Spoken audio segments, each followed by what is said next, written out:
அது என்னப்பா காது இறைச்சலை வந்து உதாசீனப்படுத்து. ஏன் உதாசீனப்படுத்துறதுனா எப்படி உதாசீனப்படுத்த முடியும்?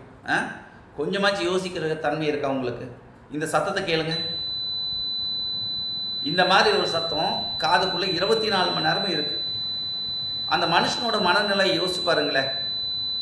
நிம்மதியாக ஏதாவது ஒன்று செய்ய முடியுமா?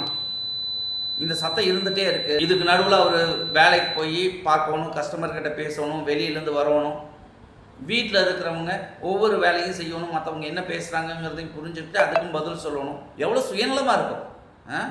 ஈஸியாக இதை இக்னோர் பண்ணுங்க. ஏன் இக்னோர் பண்ணணும்? காது இறைச்சல் உடம்பு நம்மளுக்கு கொடுக்கக்கூடிய எச்சரிக்கை. நீ இதை பார்க்காம எதை பார்க்க போகிறீங்க? நீங்கள் உடம்பு எச்சரிக்கை கொடுக்குது, ஏதோ ஒன்று தப்பு நடக்குது, உடனே கவனி, நீ உன்னை பாதுகாத்துக்கோ, உன் குடும்பத்தை பாதுகாத்துக்கோன்னு சொல்லுது.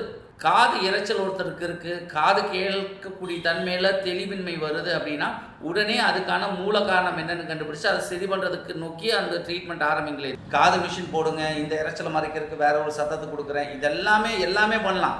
இருக்கிறத சரி பண்ணுறது என்ன, அதுதான் முக்கியம் இல்லை.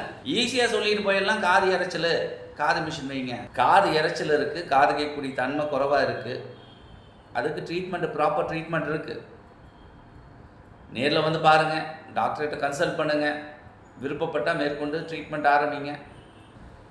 எடுத்த உடனே நம்ம வந்து பிரச்சனைக்கு இப்போ காது மிஷினை வச்சு அதை சரி பண்ண போகிறது இல்லையே. காது மிஷின் போடுறதுக்கு ஏன் அவசரப்படணும்? காது மிஷின் காது கேட்கக்கூடிய தன்மையை மெயின்டைன் பண்ணாது, காது மிஷின் காது கேட்கக்கூடிய தன்மையை அதிகப்படுத்தாது. அப்புறம் எதுக்குப்பா அவசரம் காது மிஷின் வைக்கிறதுக்கு? காது கேட்கக்கூடிய தன்மை குறைவாக இருக்குது அப்படின்னா அதை சரி பண்ணுறதுக்கு என்ன வழி அப்படிங்கிறத பார்த்து அதை சரி பண்ணுறதுக்கு முக்கியத்துவம் கொடுங்க. காது மிஷின் வாழ்க்கையில் எப்போ வேணும் வச்சுக்கலாம். இருக்கிற காதை கெடுக்கிறது என்னென்னு புரிஞ்சுக்கிட்டு அதை சரி பண்ணுறதுக்கு தான் நம்ம முக்கியத்துவம் கொடுக்கணுமே தவிர காது மிஷின் போடுறதுக்கெல்லாம் அவசரம் இல்லை. நன்றி, வணக்கம்.